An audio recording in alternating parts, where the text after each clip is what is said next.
Presyo sa mga buwak sa samaang sa Dagbayan sa Talisay sugod ng Misaka. Ipaabot nga mo doble o mo triple pa ang presyo sa mga baligyang buwak sa sunod simawana. Ano ang report ni Femari Dumabong?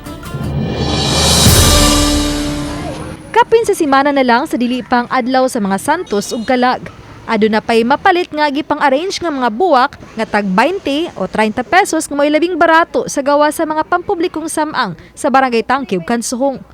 Matod sa mga flower vendor nga ang ilang kumprahanan sa buwak mipasaka na sa presyo tungod sa kadaghang order ilabi na sa miagi lang kapistahan o sa uban pang mga okasyon. Kanang mga buwak mahal, kani gani una tag 150 ang dosina ani. Pero sa inyong baligya diri karon so far. Adya na sa damo ang presyo nga makabawi sa pupuhunan, makapalit sa tagda sa kakilo. Sa mga kandila, ado naman gihapoy mapalit nga tag 5 pesos, tag 2 og bisa na tag piso. Apan nigpis na gyud kaayo. Uban sa mga manindahay gawa sa sementeryo mitugan nga sila na mismo ang naghimo sa ilang mga kandila aron mas makabarato o makabaligya sa susamang presyo sa miaging mga tuig. Ako ra ma'am, ako rin nagbuhat.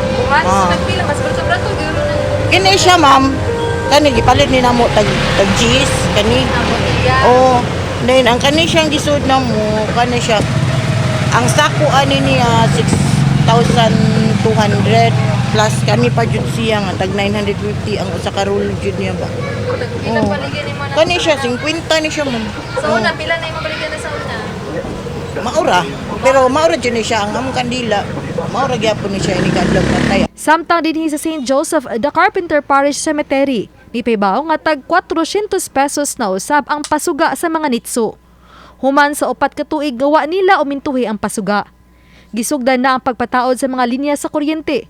Samtang pipila na usab ang nang limpyo ug nag-andam sa mga gilubngan sa ilang nangamatay nga minahal sa kinabuhi. Akong gikuan kanang gi-check kay bago na ako ibutang naglapida akong bana. Senior man na buta niya, junior to siya. Nidakot lang sa kanya nangutan ako pilay kung suga. Uba ni Jun Solon.